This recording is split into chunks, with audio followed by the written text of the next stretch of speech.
Indian voter के पास right to elect है, वैसे ही राइट टू रिकॉल भी होना चाहिए। अगर देश का मतदाता अपने नेताओं को हायर कर सकता है तो वो नेताओं को फायर करने की शक्ति भी उसे मिलनी चाहिए।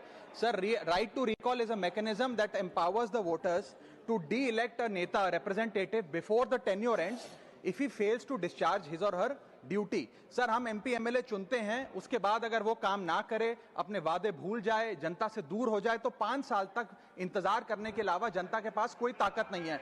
कोई इंटरिम प्रोविजन नहीं, कोई अकाउंटेबिलिटी नहीं, कोई परफॉर्मेंस रिव्यू नहीं, कोई करेक्टिव ऑप्शन नहीं। चुनाव से पहले नेता जनता के पीछे और चुनाव के बाद जनता नेता के पीछे। और सर, 5 साल is too long a period in this day and age. अगर एक गलत फैसला गलत नेता को चुनने का लिया तो लाखों लोगों का भविष्य अंधकार में जाता है और पूरा क्षेत्र पीछे जाता है। Sir, we can trust our voters to elect. हमें अपने मतदाता पे विश्वास करना चाहिए कि वो अपनी गलती बदल भी सके राइट टू रिकॉल की ताकत से।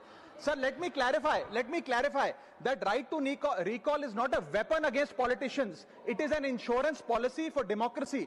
और भारत के संविधान में जब आप राष्ट्रपति को इंपीच कर सकते हैं टेन्योर के दौरान, उपराष्ट्रपति को हटाने का प्रावधान है, जजों को इंपीच करने के लिए प्रोसेस लेट डाउन है, यहां तक कि रूलिंग गवर्नमेंट के खिलाफ नो कॉन्फिडेंस मोशन लाकर आप सरकार बर्खास्त कर सकते हैं। तो एमपी एमएलए अगर आपका नॉन परफॉर्मिंग है तो उसको हटाने के लिए क्यों नहीं राइट टू रिकॉल मतदाता को देना चाहिए।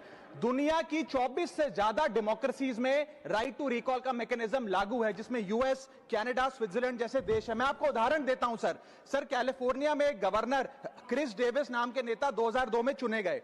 उनके कार्यकाल में मैसिव पावर कट हुए, एनर्जी क्राइसिस हुआ, बजट की मिसमैनेजमेंट और गन शूटिंग की वारदातें हुई। उसके चलते 1.3 मिलियन कंस्टिट्यूएंट्स ने एक पिटीशन साइन करके दी कि इन्हें रिकॉल किया जाए। वहां के चुनाव आयोग ने रिकॉल वोट कराया 7 अक्टूबर 2003 को और 55% मतदाताओं ने वोट किया कि इस नेता को बर्खास्त किया जाए। ग्रे डेविस को हटाया गया और आर्नल्ड श्वार्ज़नेगर को वहां पे गवर्नर बनाया गया। सर, मैं बता दूं कि हिंदुस्तान में भी इसका प्रेसिडेंट है। कर्नाटक, मध्य प्रदेश, महाराष्ट्र और राजस्थान में रिकॉल मैकेनिज्म ग्राम पंचायत के स्तर पे लागू है और ग्राम सभा के लोग मतदाता वोट करके उन्हें वापस बुला सकते हैं। सर, लेकिन इसका मिसयूज ना हो इसलिए हमें सेफगार्ड्स भी बनाने पड़ेंगे। एक थ्रेशोल्ड रखना चाहिए कि 35 से 40% मतदाता अगर साइन कर दे तभी राइट टू रिकॉल वोट करवाया जाए।